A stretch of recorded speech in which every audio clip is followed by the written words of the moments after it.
الشهد يا رسول الكريم. أعوذ بالله من الشيطان الرجيم. بسم الله الرحمن الرحيم. أطيعوا الله أطيعوا الرسول وأولي الأمر منكم. And always a reminder for myself, أنا عبدك العاجز ضعيف مسكين وظالم جهل.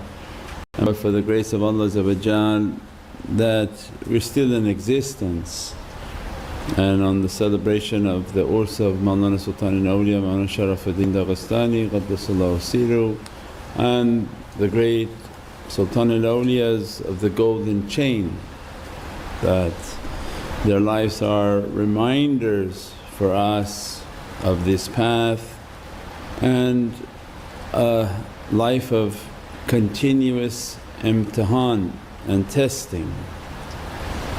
And Mawlana Sharafuddin Daghestani Qaddasallahu Siru is the one that we give the example of, Ya ayyuhalladhina amanu, in the story of when great calamities were in the Caucasus and they came to Mawlana Sharafuddin and said, Sayyidi, that these armies are approaching. And Mawlana Shaykh told them that it's planting time, plant the seeds. Many times we've given that example and it's a reminder for ourselves.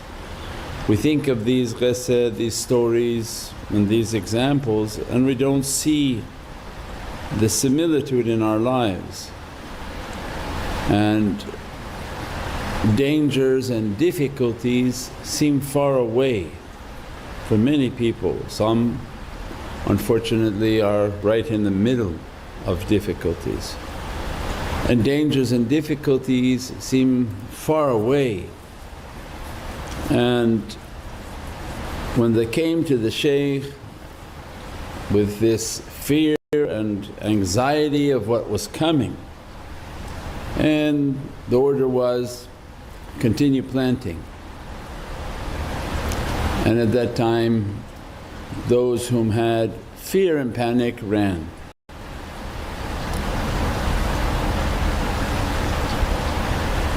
Those whom their faith was strong understood that there must be a hikmah in what the shaykh is saying.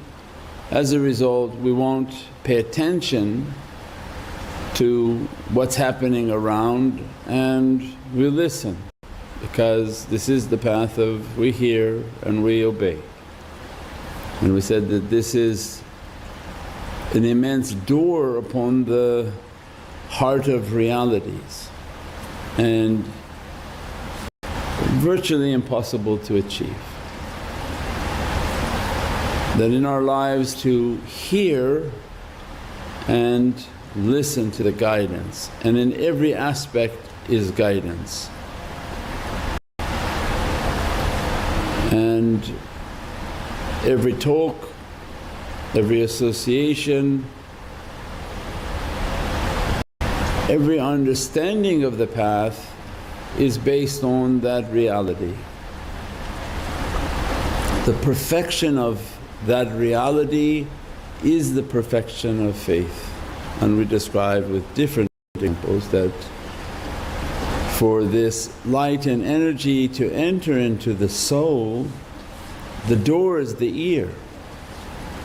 And whom is standing at your door, standing at your ear,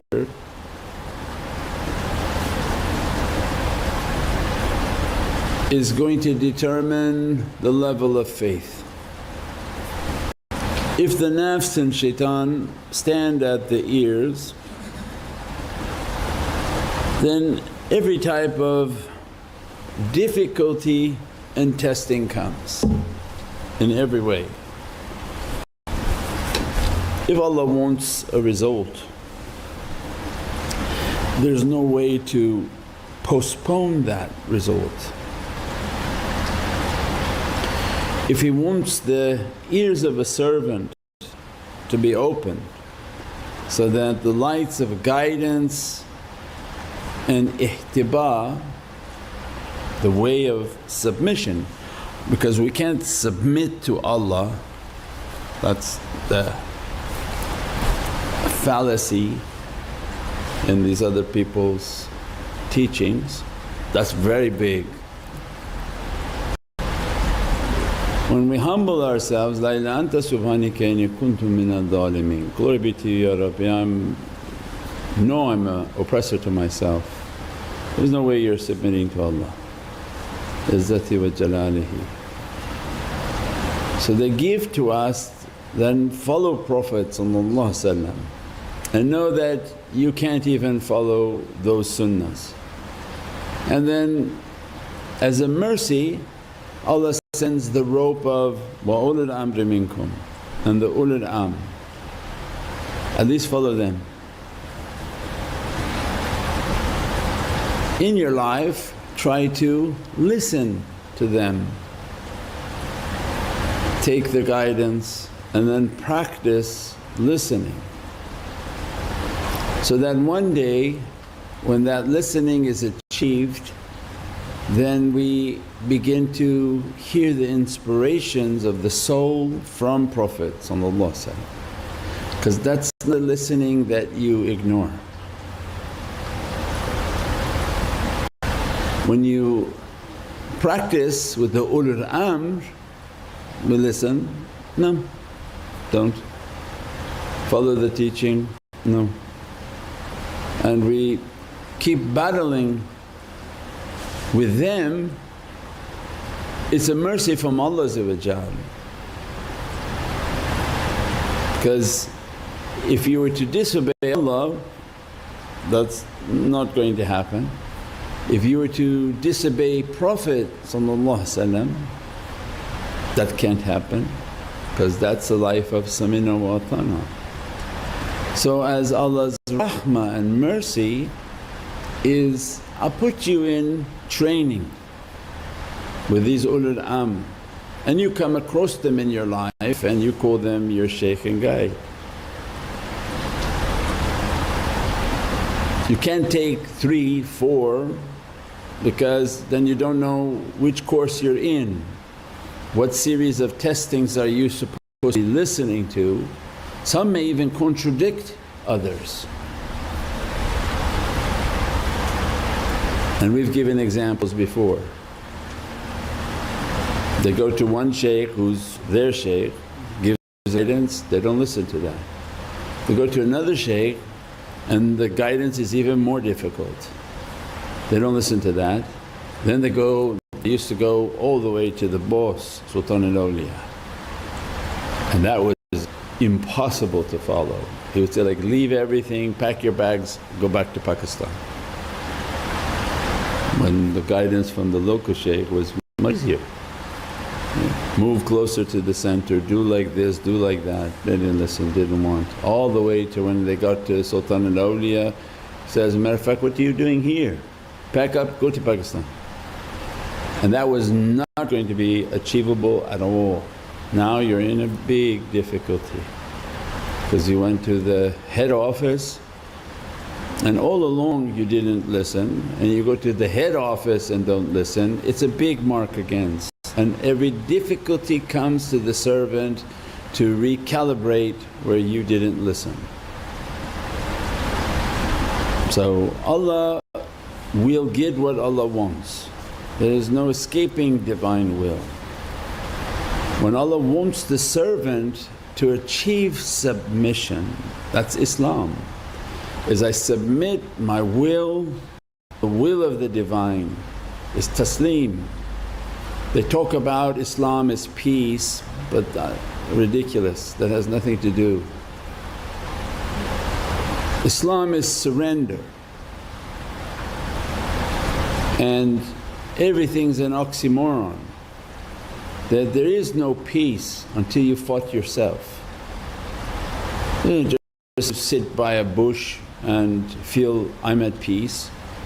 No devil will let you to do that, no nafs will allow you to enjoy that. So these are terms that people don't have any understanding behind. Islam is submission to the will of God. That's why every other religion, their dua is Islam. Thy kingdom come, Thy will be done. This they call the Lord's Prayer. Their prayer, it's Islam. Thy kingdom come, Thy will be done on earth as it is in heavens. And then the kingdom came and the king said, your will must match heavens.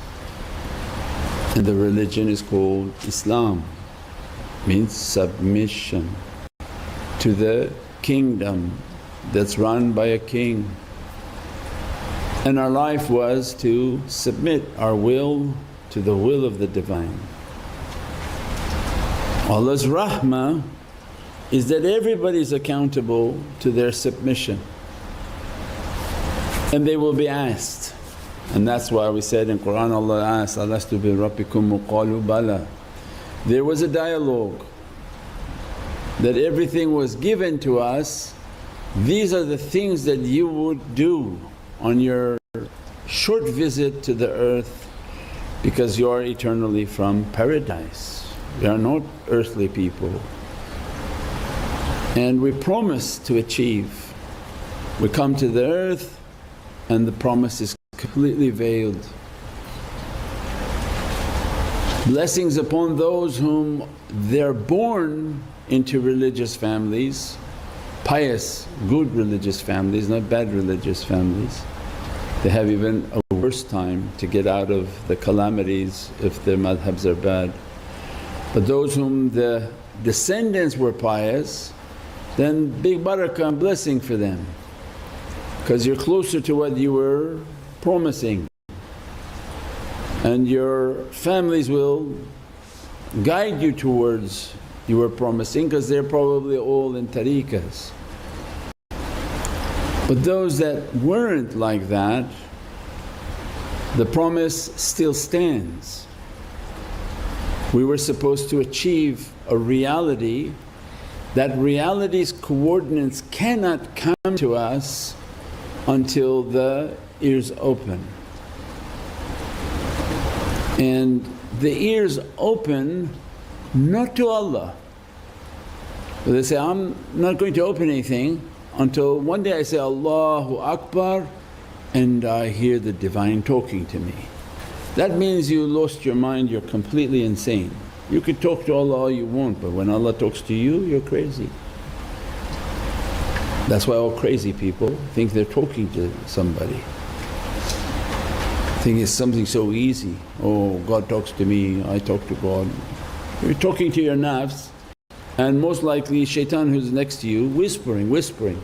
How you could talk to the Divine if you have no training, no cleansing, no energy moving, and we know that shaitan is attached to you and Allah says, I have attached a qareen to everyone. You think that qareen is letting you talk to the Divine? Or you're talking to him? So that's not going to happen. That's why Allah gave, Atiullah, Atiya Rasul, ulul amri minkum. Then those with the shaykh, they're humble, don't talk like you're talking to Allah Izzati wa Jalalihi, that's very high.